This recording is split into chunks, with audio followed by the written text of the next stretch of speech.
Hi, welcome to my blog. My name is Tom Shue, and today I'm really excited to share with you my preset packages. I call them the TSP, or Thomas Shue Photography Imaging Presets Volume 1. This is my first package of presets that I'm going to make available to the public.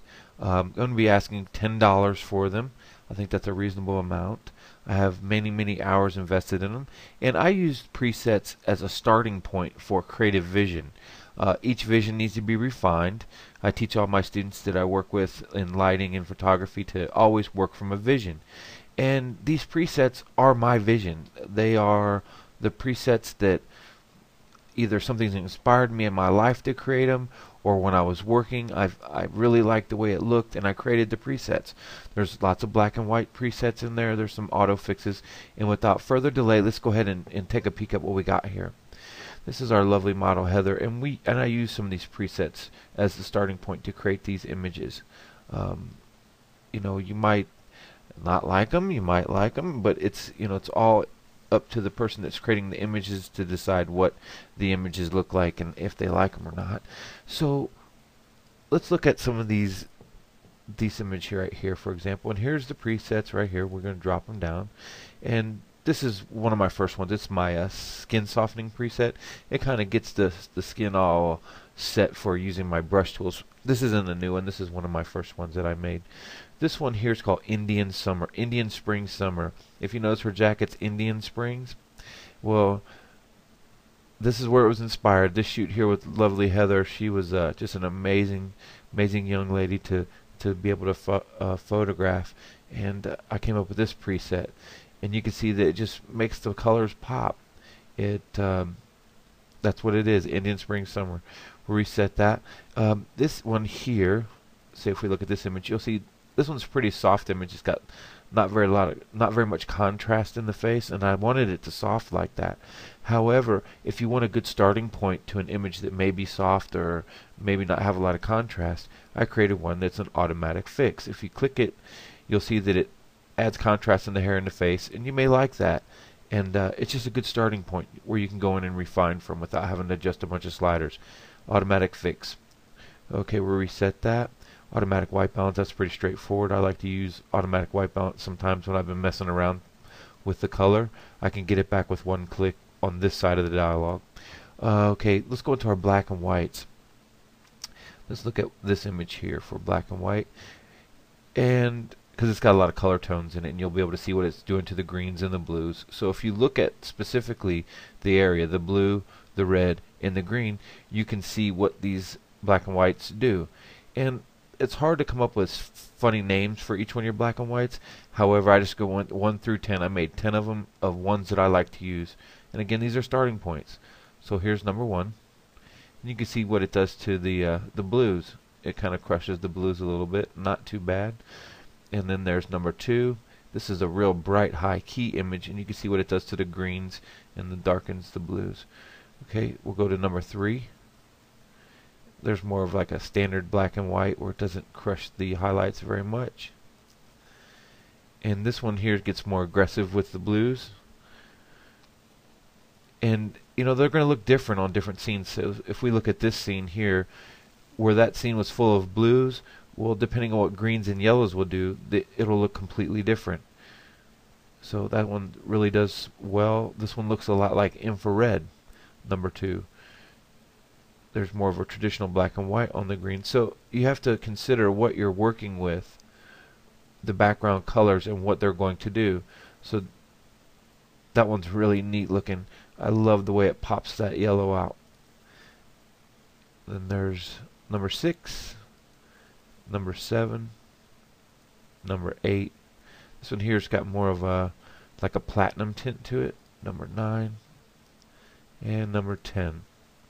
Now I have some more creative black and whites. This one I call Chrome Lover. It's got a chrome look to it. To me it has a chrome look to it. So that's why I call it chrome. It's not more platinum and it's not selenium. It's more chrome. Here's a bright glow. What this will do, and if the image is too bright when you start with it, we'll reset it. Let's go to a darker image, say for like this one, and we go to our bright glow. It may be too bright for you, and what you can do to adjust that is come right over to your exposure and just bring it down a little bit till you got that information back in. And it may work well with an image that doesn't have a lot of highlighted areas to do what you want to do. So this one here might work with it. It might bring some detail into this background, but it might bring too much here on the face. So we bring the exposure down. There you have a bright glow. And I also have a dark glow, which is kind of the opposite. Instead of lightening the edges, it's going to darken the edges. And there's a dark edge. And again, if the exposure is too much, you can bring it down. I call this one dark glow. We'll reset that image. Let's go back to this one. This one I call chocolate lover because it renders black and whites in shades of chocolate. Okay, and we'll show you again here. This one would be good for showing that one. Chocolate lover. You see if I can fill it a little bit, and you can see that everything's a shade of chocolate. It's kind of funny, but I like the way that looks. It prints really nice. Let me fit it. Okay, we've done dark glow. Let me reset this one, and let me reset that one. And let me go back to this one and reset this one. Okay, so this one here is called Feeling Less Blue. It'll take anything that's got blue in it and knock it down. However, it's got interesting effects on images that don't have a lot of blue. So, Feeling Less Blue. It kills it. It just brings that blue down. But if you don't have an image that has lots of blue, it affects the other colors that make up other colors. So like yellow and blue make a green. Watch what it does to the greens. You see, it just renders them out, makes her a little cool. And you can fix this tint if you want, if you don't want her to be so cool. And you can warm it up just a hair. Or you could use your brush tool with the new brush tool. It says go back here, let's pull this out here, and let's bring that tint back the way it was. And if you come over here in your temperature with your brush tool, you can now adjust temperature and you can neutralize that on your subject. Let's get rid of this exposure. This brush was set up for something else, so that's why it's giving us some effects in it. Let's double click there and get rid of it. We just want to adjust the temperature. Where it was blue before, we'll get rid of that blue cast and just apply it to the background only. Now again, remember these presets, they're just for a starting point. You have to go in and finish your vision with what the presets get you part of the way there. It's up to you to finish the detail. So now we're just affecting the temperature on the subject. We're not affecting the background. And if you want to make sure you have it fully covered, you hit the O key for overlay, and it just shows you where you are painting. Make sure you got everything covered up. Okay, hit the O key again, and now we know we're affecting just the temperature on her. And this is color temperature, like for white balance. Okay, so we'll just reset that one. The next one we have is Lemon Love. It's going to show us lots of yellows. So let's go over to this image here, and we'll apply that one. And you'll see there's lots of yellows. However, you might not like that too much in the skin tones, and you can do the same thing. You can just grab your brush tool and apply it. Let me reset this one.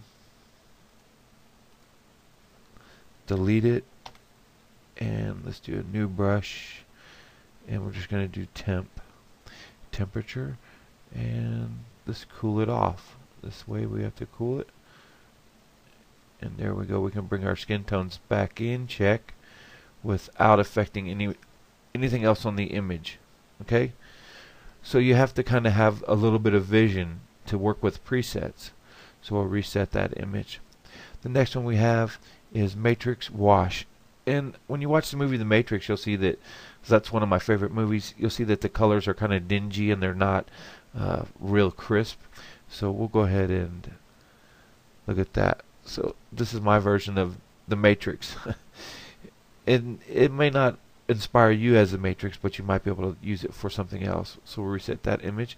This one is old timer. This one is designed to make the pictures look like the old pictures I have from when I was a kid. The colors aren't bright and crisp, but they just something about it looks nice. So that one's old timer. Let's look at this one here. This one's called Pink Grapefruit. Now, it's kind of like a black and white sepia, but it's more pink, and it made me think of pink grapefruit because I like to eat pink grapefruit. I had one on my desk one day, and I looked at the colors, and that's what inspired this one.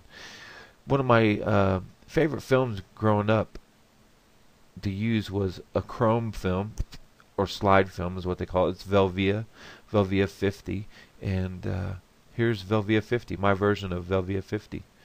It's going to be really saturated and dark in the corners, and that's a lot of the way chrome looks. And depending on the image that you apply it to, it's going to render it differently. Okay, so that one is a really rich color like Velvia would reproduce in that scene. The last one I have is called Whitewash. Let's go to a darker image. Let's reset this one, and there's Whitewash, and we'll just bring this exposure down a little bit because I don't like to blow the face out as much, but I do want more of a white image. Well, there you have it. There's my presets. The first 10 people that request it on the blog in the comments section will get a free set. If anyone else is interested, you can just drop me an email, and we can arrange payment. It'll just be $10 for this preset collection, and if you're interested, you're welcome to them. So I want to thank you all for visiting my blog today, and thank you for waiting through this long video of me showing you these presets. So until next time, we'll see you soon.